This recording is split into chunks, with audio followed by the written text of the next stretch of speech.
I'm Commander Shepard, and this is my favorite podcast on the Citadel.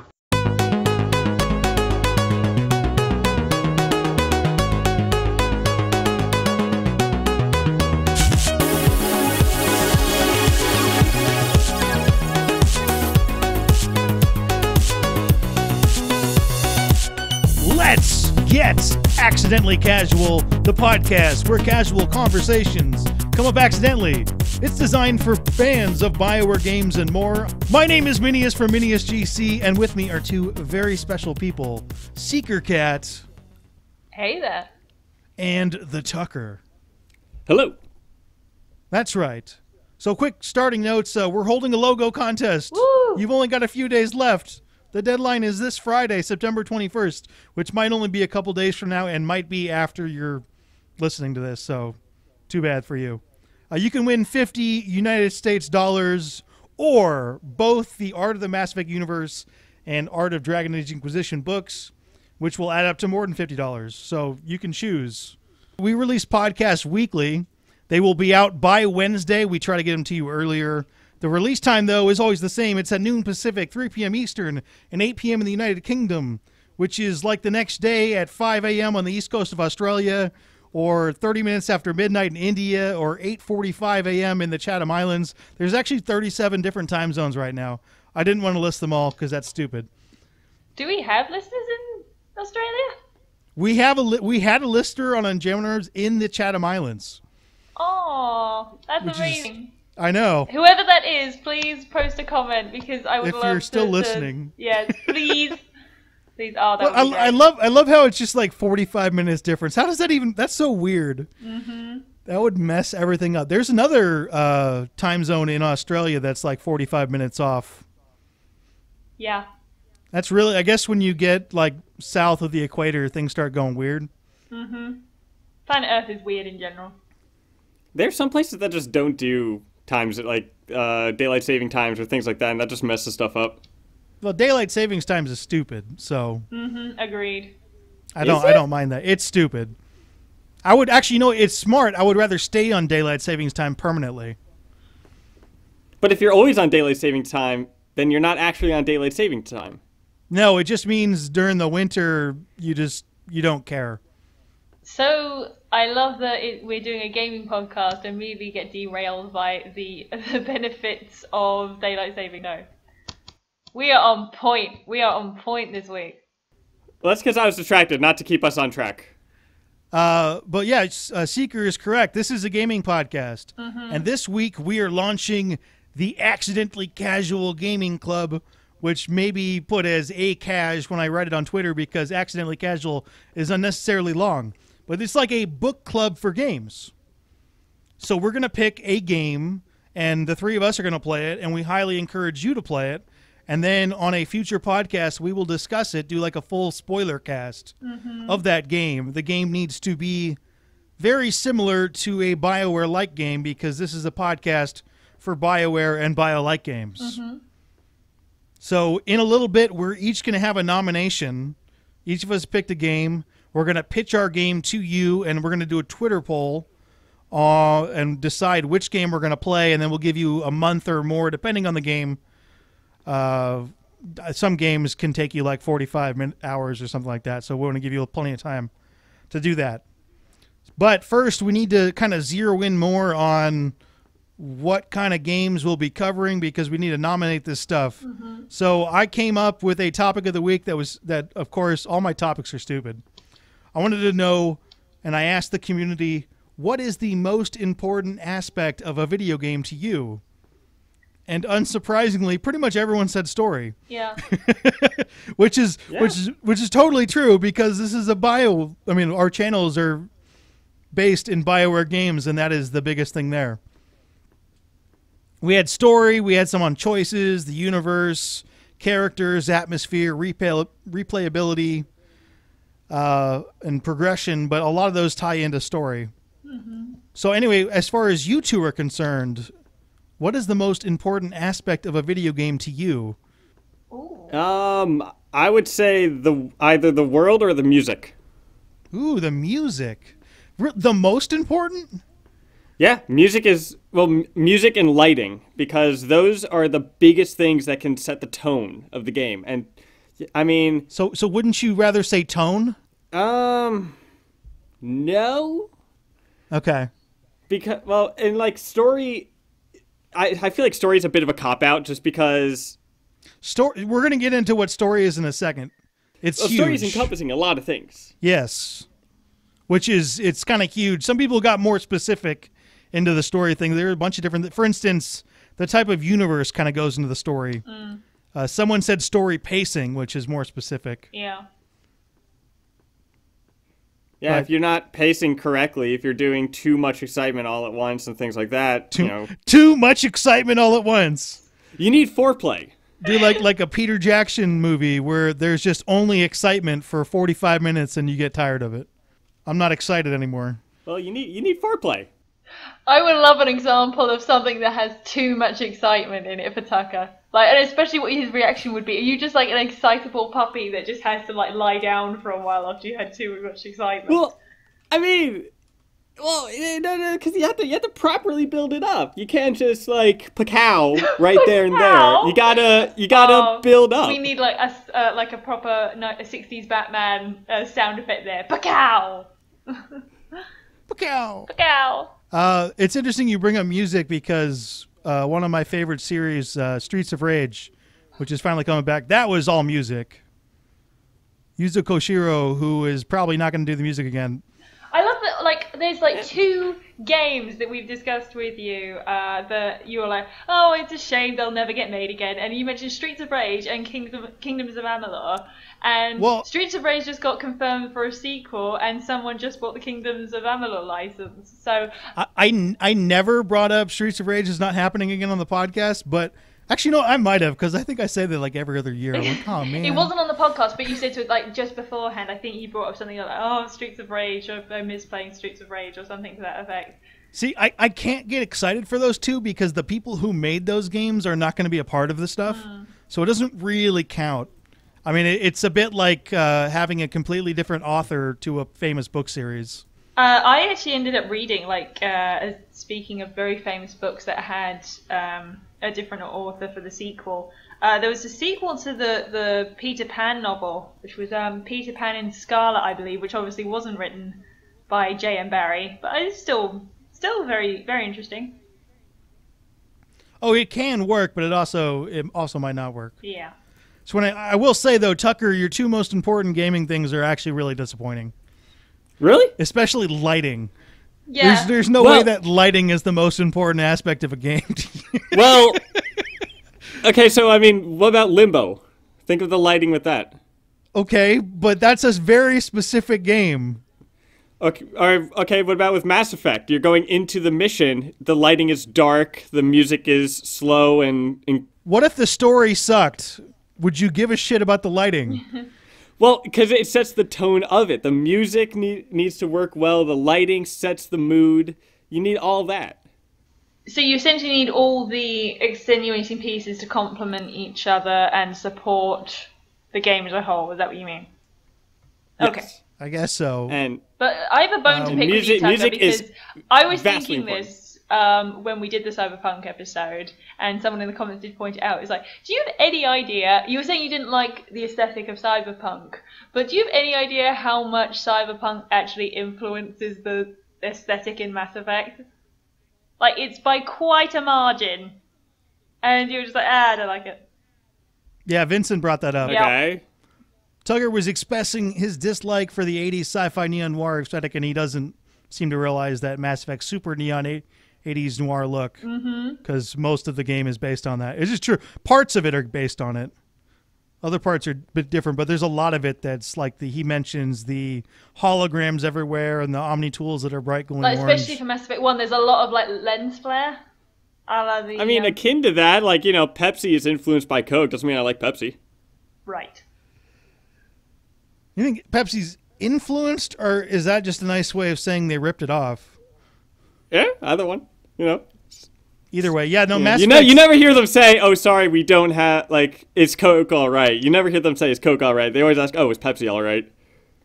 No one ever asks how Coke is feeling.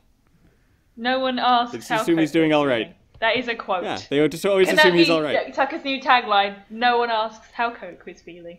People always ask, where is Waldo? But they never ask, how is Waldo?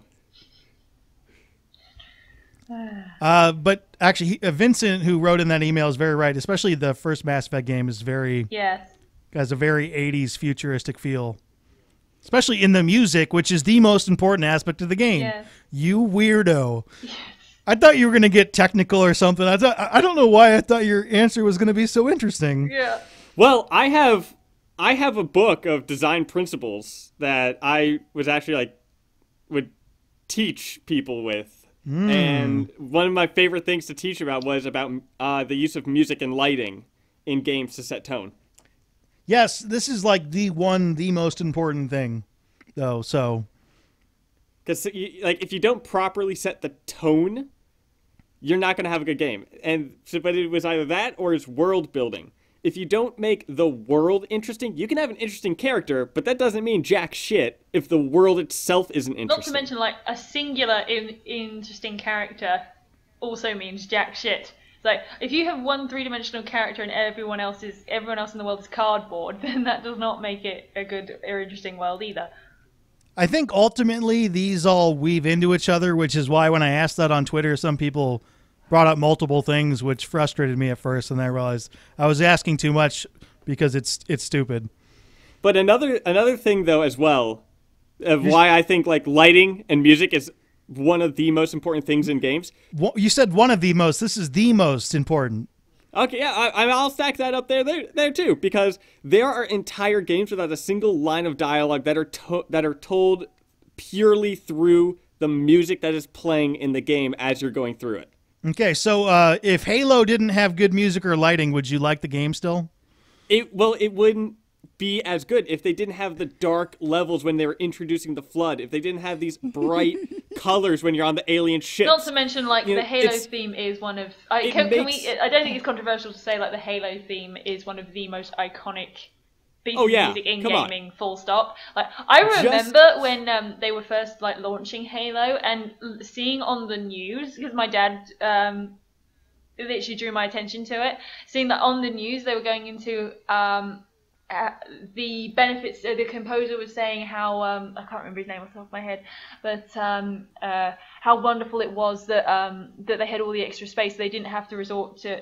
They weren't limited about what music they could put into games now. So he was finally able to compose this full orchestra for a game, and with a whole choir and everything. And it's just I just remember being blown away that something that. Even back in those days, I was like, oh, this was such a small thing, and now it's on the news saying, oh, isn't this amazing? I mean, also, imagine going through Mass Effect, the suicide mission. Imagine doing that without the music playing. The Reapers invading Earth without that music playing. Oh, I think it's a secondary thing, Tucker. That's my point. I'm not saying it's unimportant. I'm just saying it helps as opposed to drives the game. Well, I think that is what pushes something from good to great. And even though it is a minute thing, it's so impactful in every single game, because there are games that won't have certain things, but every game has music and every game has lighting set up in a way to influence the player, that every single game has that because they have to have that. There's nothing else to really do with that. Even Thomas Was Alone, but it's extremely, extremely basic, but just the soft music that plays with that helps give the tone of the game. Okay, you're actually being super serious, and that's not fun. Ha-ha! I still like the alternate universe where Halo has bad music and you don't like the game. Don't worry, you've activated my trap card, because when I mentioned Waldo earlier, I'm also going to let fans know that there's a hidden Waldo somewhere in this podcast as well as all other podcasts, and I want to see if they can find it and point out the time. There is definitely not a hidden Waldo. I'm not doing that. But they don't know that unless they check. Unless I say it like I just did now. But I mean, there is an animal of the week though. Every podcast has a different animal in it, and I will continue to put out different animals until we run out of species. Well, you have Waldo. He's a human. No, he's... Some might say he actually transcends humanity. He is now a demigod. There we go. We go from serious Tucker to weird, crazy Tucker. I think Waldo and Carmen Sandiego should hook up, and their child would be unfindable. Seeker, what's the most important aspect of a game to you? To me, I think games are sort of, because they're essentially a new medium, one we haven't really had before. What I think the most important part of it is, and this is going to need a little bit of explanation, is the power fantasy of it. Because, like, why do we go for two games, and what do we look for when we play a game, as opposed to reading a book, watching a movie, watching a TV show? And it's because we go for that experience we can't get unless we ourselves engage with it. Like, you know, gamers could be said to be, you know, at least 50% of the experience, because, you know, Master Chief does not move unless you pick up the controller and get him to move and engage with the story. So there's that power fantasy of, this is the story I'm going to place myself in the shoes of, and that's defines itself to, depending on what genre you're going into. You know, for a first-person shooter, you are essentially, you know, the guy behind the gun, and, you know, that's who you are. Whereas with RPGs, at least in the broad spectrum of things, it tends to be that you assume the role of a character, and you are in this world that's this, well, with any luck, this multifaceted world, and with multifaceted characters. I'm trying to boil down your statement into like 3 or 4 words, and I don't know if I can do it. Basically, okay, so I was gonna say is like it's important for you to control the character on the screen, and that's super basic. I know, but I'm saying is that, to boil down to it, it's the escapism and the power fantasy that only games can engage with, and whatever that power fantasy is depends on which genre you're playing in. So I went to quickly grab a book that's actually was really important that a lot of game designers and everything base a decent amount of stuff on. And it's 125 ways to enhance usability, influence perception, increase appeal, make better design decisions, and teach through design with the universal design principles of design. Are you ready for this list? Sure. No, it's 125 points. No, I'm not ready for the list. It's literally just like one word for them. Don't do it. I'm going to do it. Ready. So the 80-20 rule: accessibility, advanced organizer, aesthetic usability effect, affordance, alignment, anthropomorphic forms, archetypes. All right. Tucker, stop. You haven't even gotten out of the A's yet. If you want, at the end of the podcast, you can list off all 125 and we'll put it there. Solid. Not in the middle. I actually on our channel, I made a video that was for one of my classes that was 30 design principles and compared them to Mass Effect. And I think it's a 30-minute video. And it breaks down some of the design aspects of Mass Effect games. All right, this happens every week where I come up with a topic and it doesn't go right.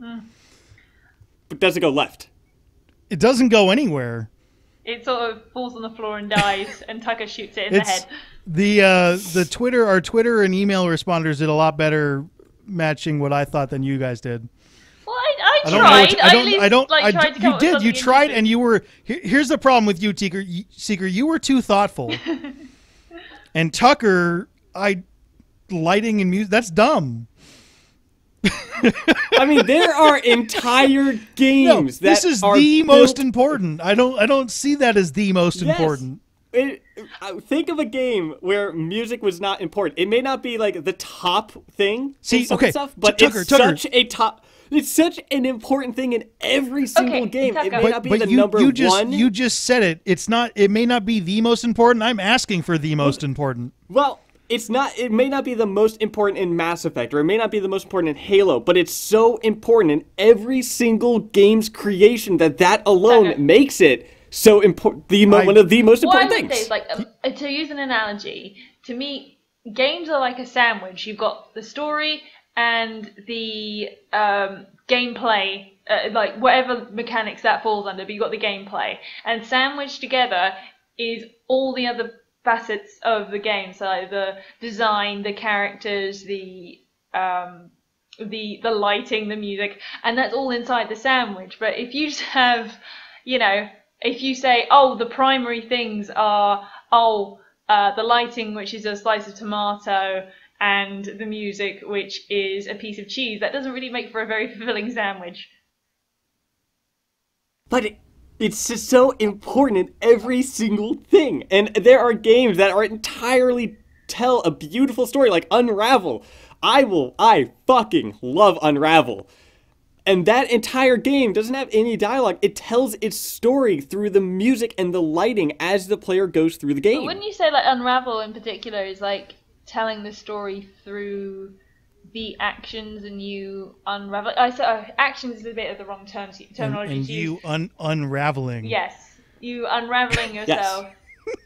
I have a handmade Yarny from that game. Like, Aww, I love that game. That's so cute.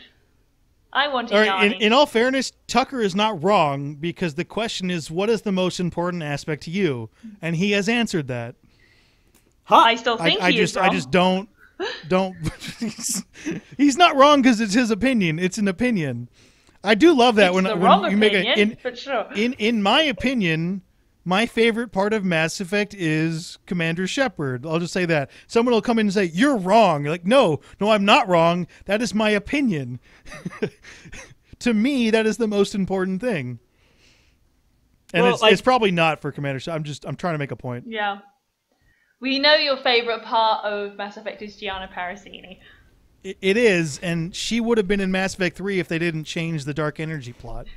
I want you to find me a game that you can play without the music playing at all, and have that still be as impactful than when the music is playing. Like, Tucker, that is why. It's not whether or not it's a useful thing. It's whether or not it's the most important. That's where I'm pooping on your thing.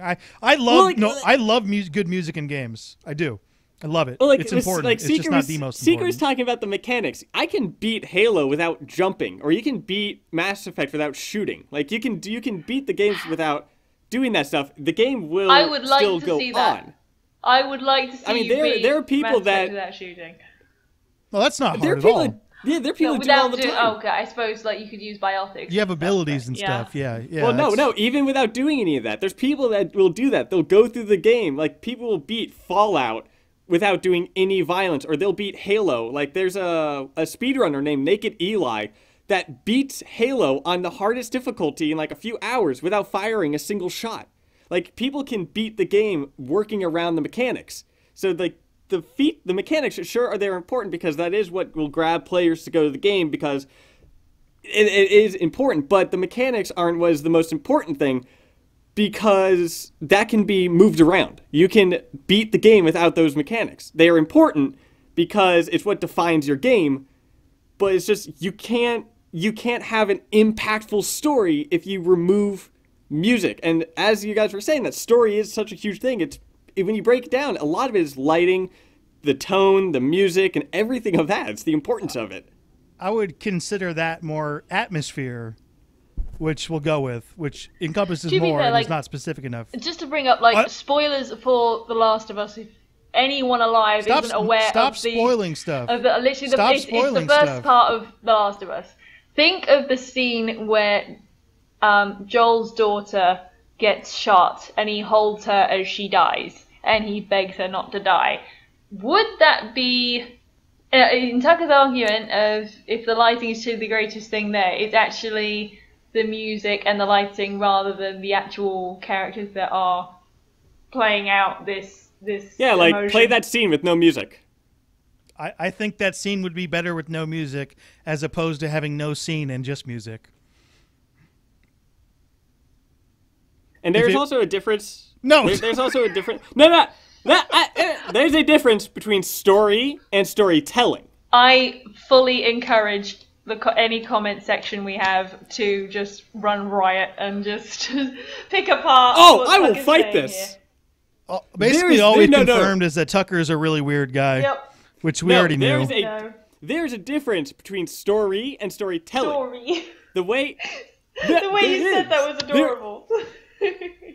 There is. Storytelling is the atmosphere, the characters, the location, everything like that. That's storytelling. That is how the story gets told. The story itself, like Call of Duty Ghost, which constantly gets shit on for its story.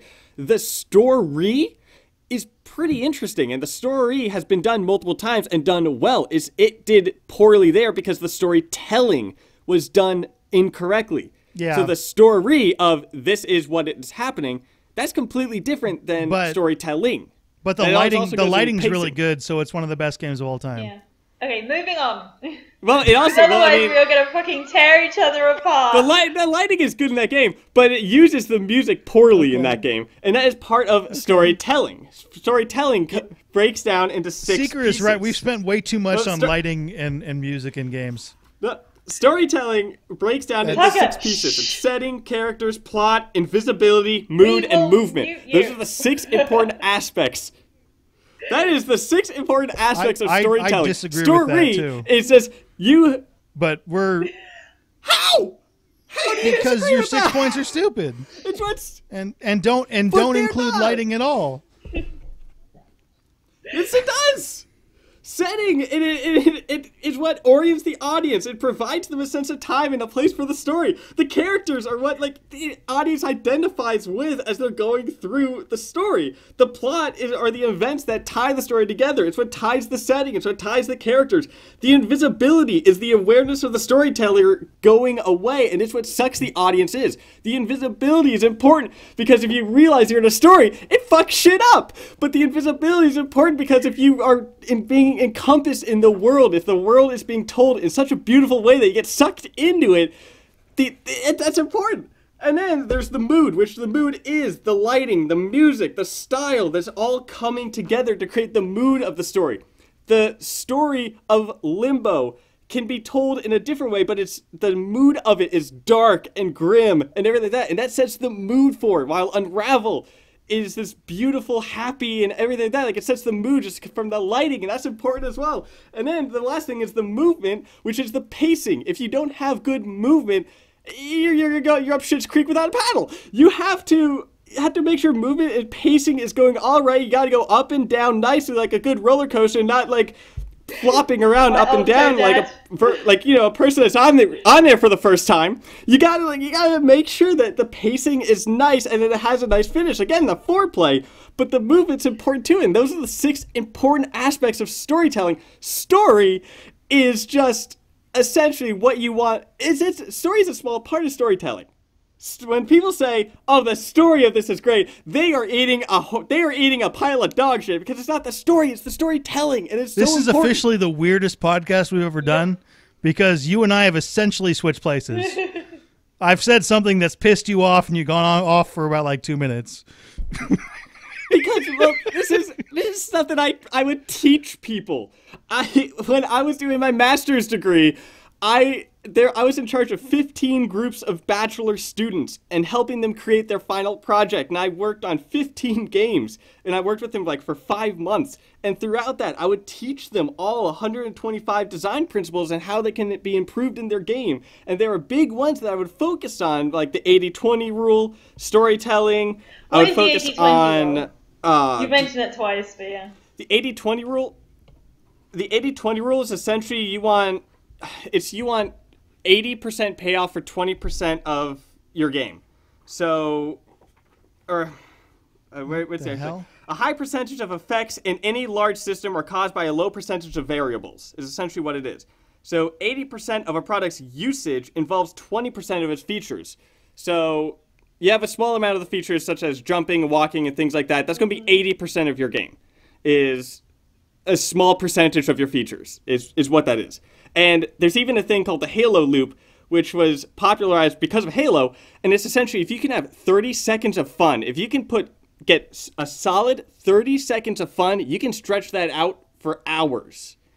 And that was brought up in an interview with Halo, and that was also something that I would push. But there's so many things that I would teach them, and it's all about design stuff. And this is my shit. I would go into, and since we're talking about story, which is actually originally where I wanted to go to, I would put the three most important story things as the universe, atmosphere, whole thing, which in my opinion, as far as BioWare games go, they nail the universe every single time. Characters and the plot, and just those three. And the other points are there, but they're more minor. That's what I want to go to. Are you going to go on another rant now? I was going to talk about feedback loops, but at some point we can get more into this stuff because this podcast is out of hand. Yes. Because feedback Tucker? loops. Feedback loops. Fuck it. Yeah. Never mind. I was going to say this podcast is completely out of hand, and then you just go off on an even crazier tangent. I mean, there's so... The whole point was the one most important thing, and I swear to God, you've mentioned like 57. I wanted one. I wanted one. Well, you asked me, a person that did both my bachelor's and master's. I wanted 1 point. I wanted one, and you're mentioning every single part of the video game. Because you're asking a person who spent the past 4 or 5 years of my life studying game design. You're asking me to pick the most important thing. It's like... Is this where we have one of those little screens pop up that says we are now experiencing technical difficulties while we wait for Tucker to calm down? But there's so many like great design things that get put into a game that people don't know, like the cathedral effect. Like people don't know what that is, but it's such an important thing in game design. Yeah, same thing with the Fibonacci sequence. I think Tucker's and feedback totally loops. Pointed out that my topic of the week sucked, which I realized about 4 hours after I came up with it. Which, like, the cathedral effect is also in Mass Effect, and it's... All right. We're going to stop this point of conversation because it sounds like Tucker could teach an entire class on the podcast. And has. And that is not what this podcast is about. I have! Yeah. I understand that, but that's not what the podcast is about. I know.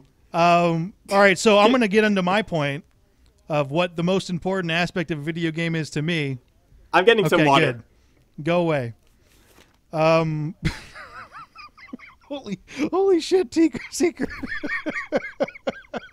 This fucking podcast. I don't know anymore. I don't know how to stop them. No, I think we need someone to be on hand to just tase Tucker with some like ketamine or something to just like super like. I'm afraid what that would do. Anyway, the most important aspect of a video game to me, and I did not realize that this was really weird until I started doing my channel or just before my channel. It's how a game controls, how it feels in my hands, specifically movement and stuff. So I like it to be a very smooth experience.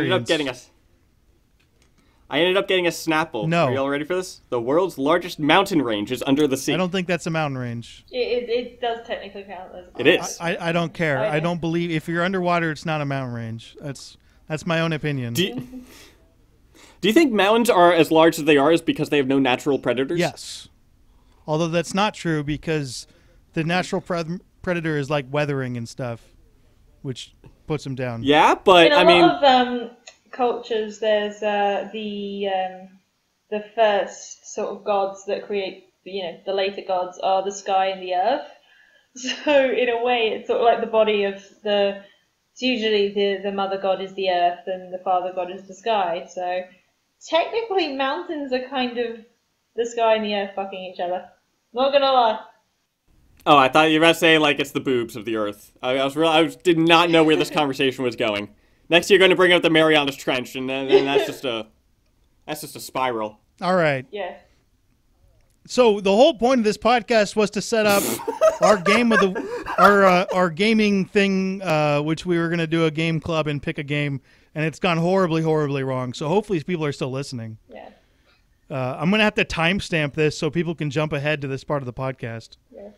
And they're going to miss all the Yes, they are going to miss your fun conversation of your 57 most important things for a video game when I asked for one.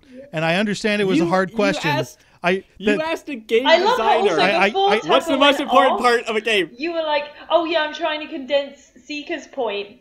And then Tucker just been going on for like 10 fucking minutes. Tucker doesn't listen when anyone else talks, so it's not really helpful. Anyway, we are picking a game that we are all going to play, and hopefully you will play, and then we'll have a book club-like discussion.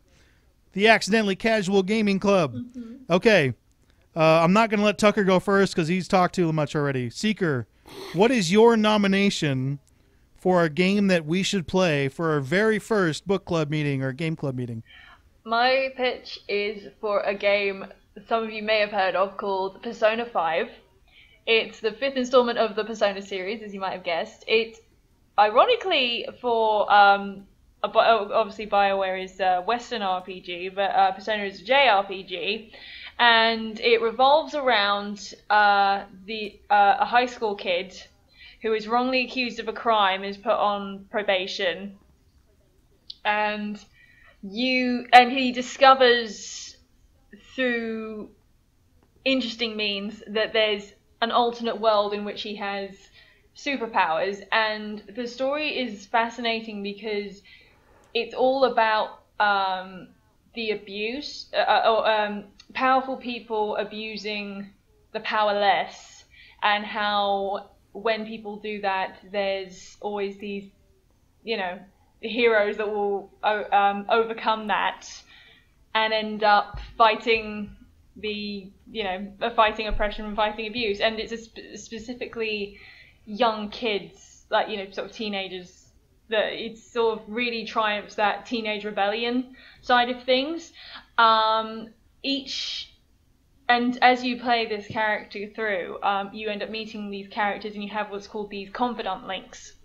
So as you're playing through the story, and you'll meet these characters, and each of them is represented by a tarot card.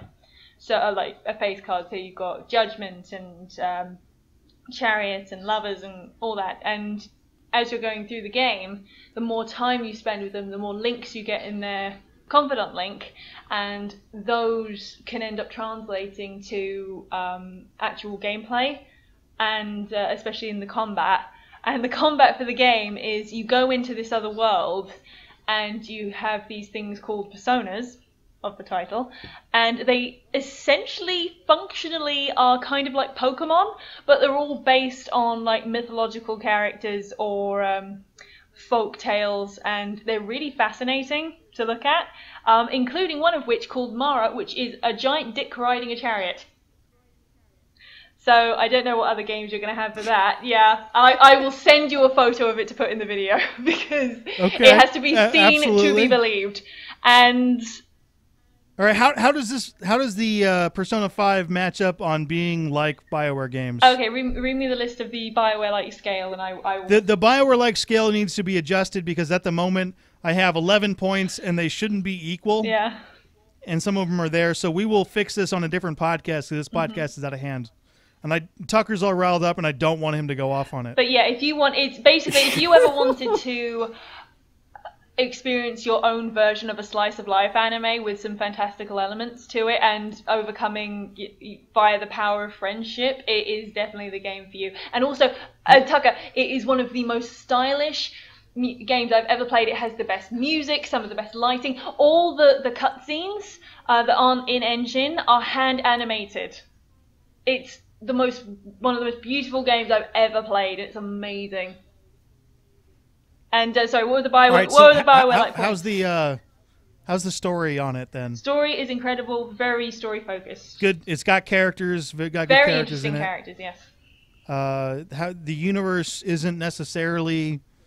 Maybe it is. I was going to say it's deep definitely fantasy. I would say it's definitely fantastical in nature. Yes. Most of BioWare's fantasy games are kind of like high fantasy, which is more where I went. Definitely, and this is contemporary. I would say it's urban fantasy is what I would class it as. Yeah, it's contemporary. But it's definitely it would not function without the fantastical element, though. How many characters can you bang? Okay, you can only have the straight romances, but so I'm just counting it because they said the developers said that basically they wanted to include queer romances, but they didn't have the capacity to do it at the time. So just counting, so you've got Futaba Makoto on. You can bang your teacher. You can bang your teacher if you want, which is kind of hilarious, really. Serious? Yeah. Japan is weird. So that hits on a lot of major BioWare points, is what I'm saying. So there's at least six. I'm probably forgetting one or two, but there's at least 6 characters. And Tucker, I want to send you video of one of the characters because she's one of my favorite characters in all of gaming, and I think you in particular would end up with that character. Oh, if you were playing the game. I'm very. What? I think you would end up romancing. What do you think my type is? Like, I'm very confused there. I will send you a Don't photo, answer that. and if she intrigues you, then I will be smug. Can you play Persona 5 on PC? Or is it just PS4? I will check. It's actually discounted on PS4 at the moment, so let me have a look.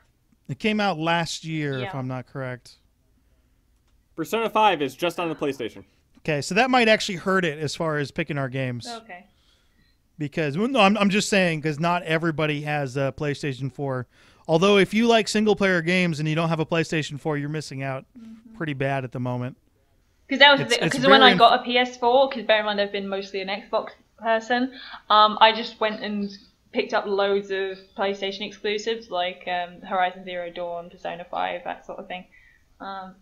Yeah, it's on PlayStation 3 and 4. So if you want to pick up, on 3. yeah, so if you want to pick up a right. PlayStation 3 for relatively cheap and play it on that, I'm sure that'll work. Well, if you like single-player games that are story-driven, And it's also, probably they've just released a dance game for it, which is hilarious. They tend to do that for the Persona series. Like, oh yeah, you played the campaign, now here's a dance game to go with it. All right, Tucker, which best lighting and music game do you have that you're going to pick for our I will nomination? fight y'all. We will win. You are skinny as a rake. I will snap you with my bare hands. So, I was actually going to pitch Detroit Become Human. Oh, no, that's a QTE game. Yeah. I fucking hate those. But here's the thing, too. Persona 5, the average time to beat is about 90-something hours. The average time to beat Detroit Become Human is only 13 hours.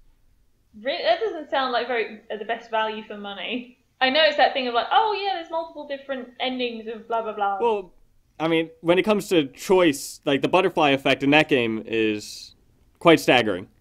Okay. So it's got serious choices. Oh yeah, which is why I think BioWare fans would like it, because something that people I constantly hear about is the replayability because of the choices. That, you know, I had a different story than my friend. Like in my friend's story, Jack was evil. In my story, Jack was helping the students in Mass Effect 3 because of like different choices we make. So we had a different story. And Detroit Become Human, I've had a completely different story than a few other people I've talked to about the game. That's interesting. If this ends up being selected, I am almost certainly going to have to watch it because I cannot do QuickTime events. I mean, it's a very fun movie. yeah, That's the best thing I can say. It's a very fun movie. I'll just have to watch someone play it. I'm not sure how that's going to go. Anyway, so Or that's your you pitch. You could buy a physical copy of it and then just return it if it doesn't interest you. But I mean, the game is essentially iRobot the game. iRobot the movie.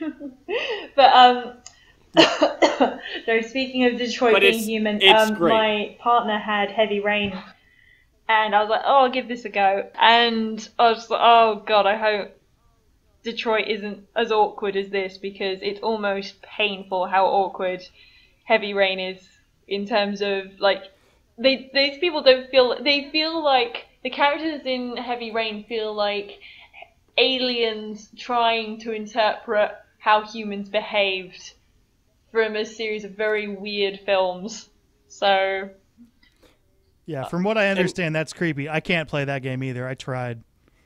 And another thing too is that I like with Detroit Become Human is the storytelling is very well done. The robots that you play as, they feel very lifelike just from the choices and how well that your choices are defining who they are.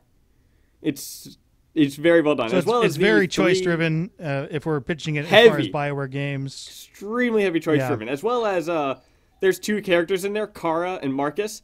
The voice actresses the voice actress for Kara, she was in the new Blair Witch movie, and Marcus was in Cabin in the Woods, and I find that really funny wasn't he? Because they modeled the characters identically to the voice actors, so which I like a lot. It was kind of weird after playing that game. I then watched Cabin in the Woods, and I saw Marcus, because that is the person there. I was like, oh, whoa. And then like a month after that, I was watching the new Blair Witch. Well, new Blair Witch isn't the one that came out in 2016.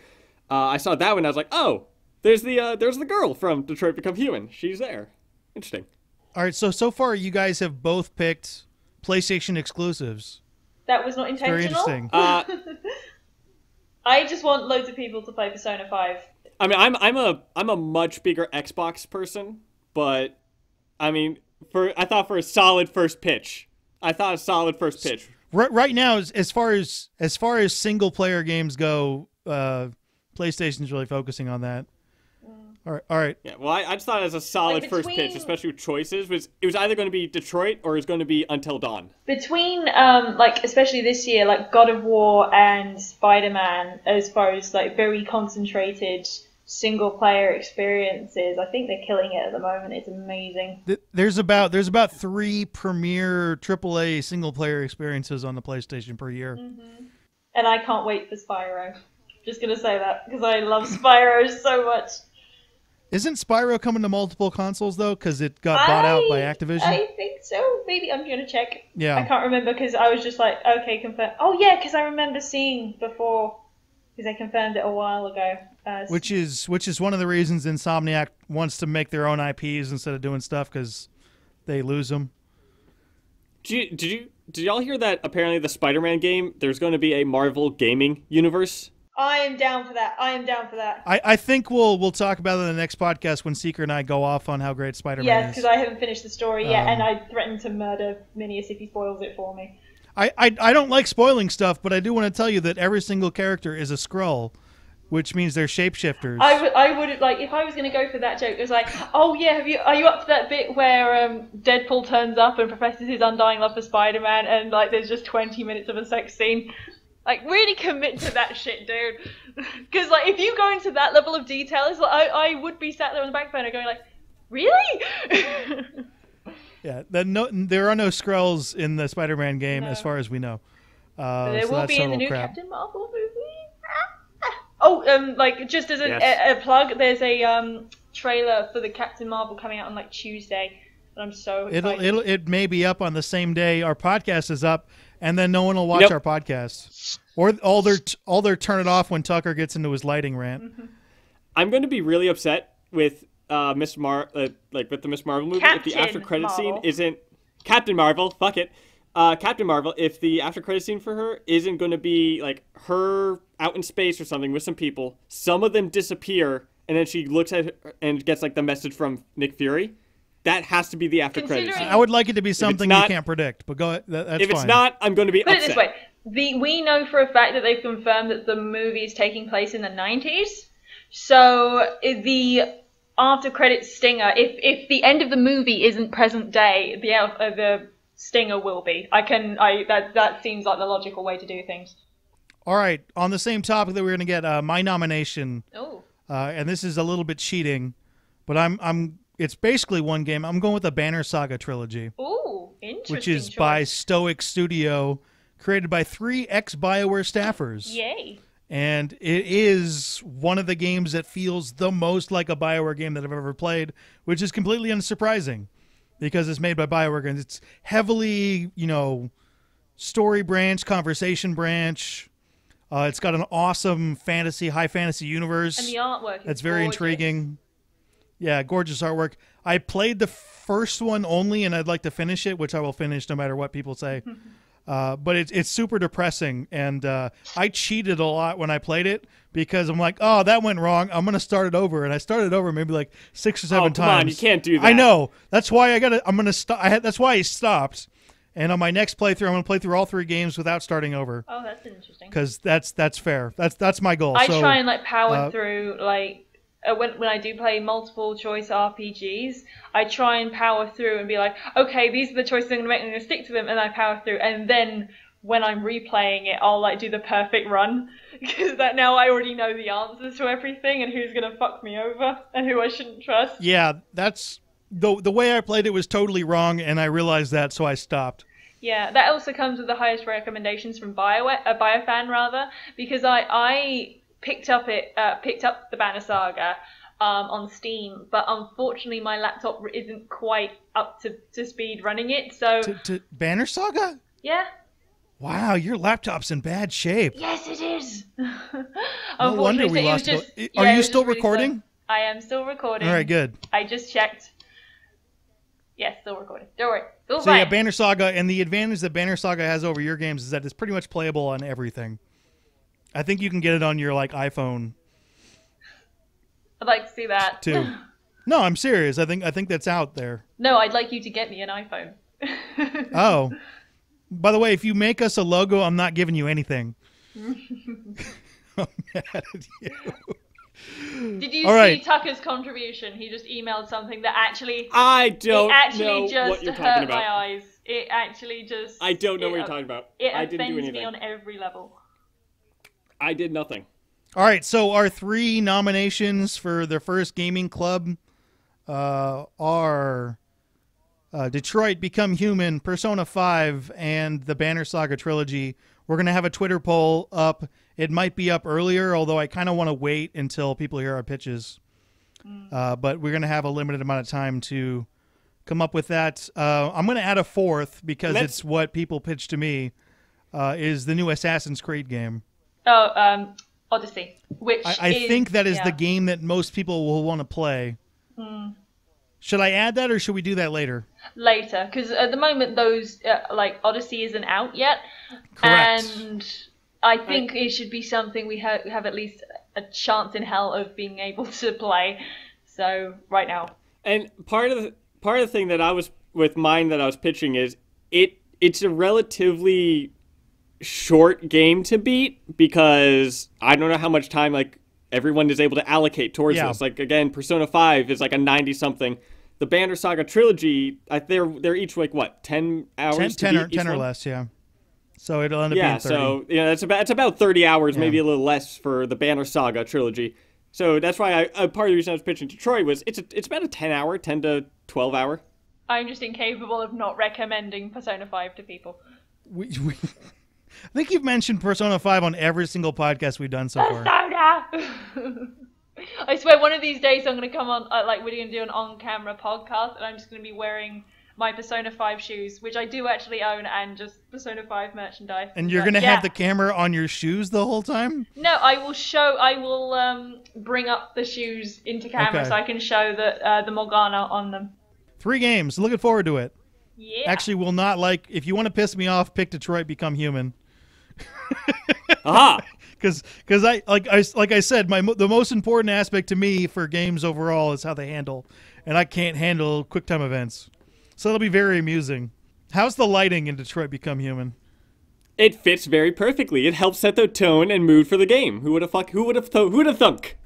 All right, is there anything else you guys want to cover? I just want to say again, because I think it ended up getting cut out the last one. A bunch of Dragon Age fans are pioneering a Dragon Age Day in the same vein as N7 Day for Mass Effect.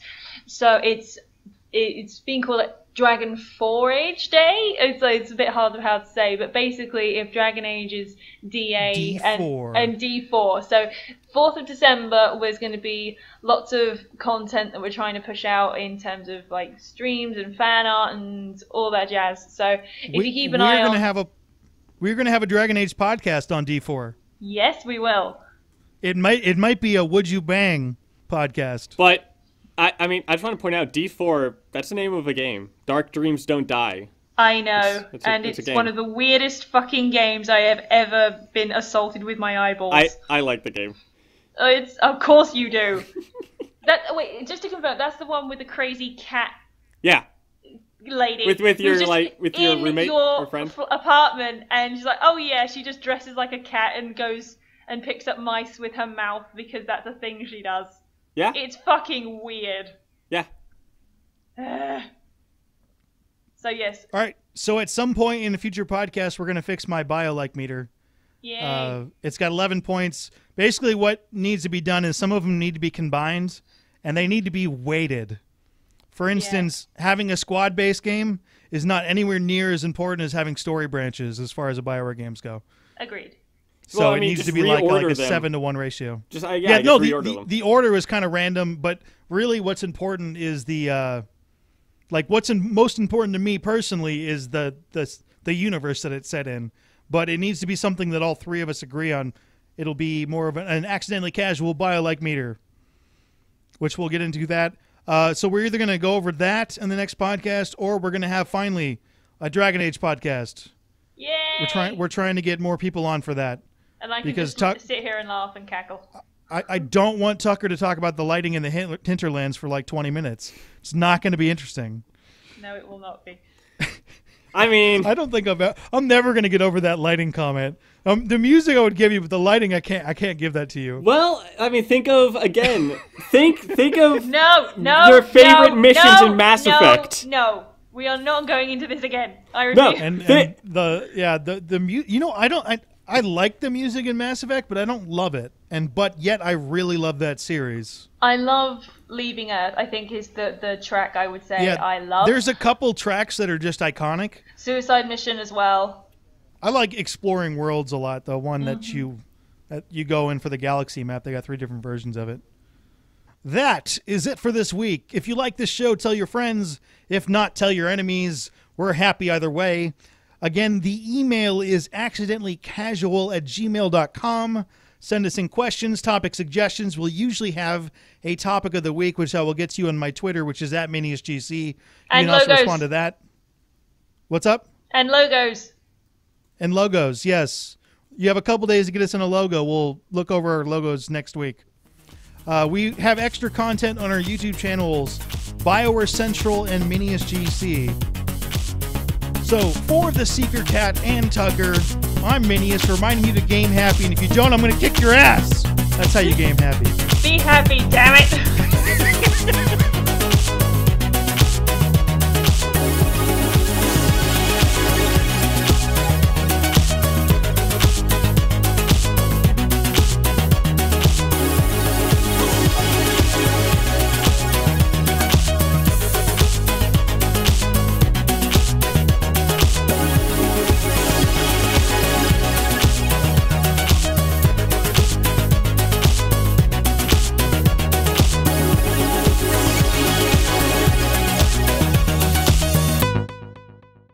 Hey everyone, Tucker here from Accidentally Casual, the AC podcast, as well as with AC's the airplane coaster. So put your arms and legs inside the vehicle, keep the safety vest down.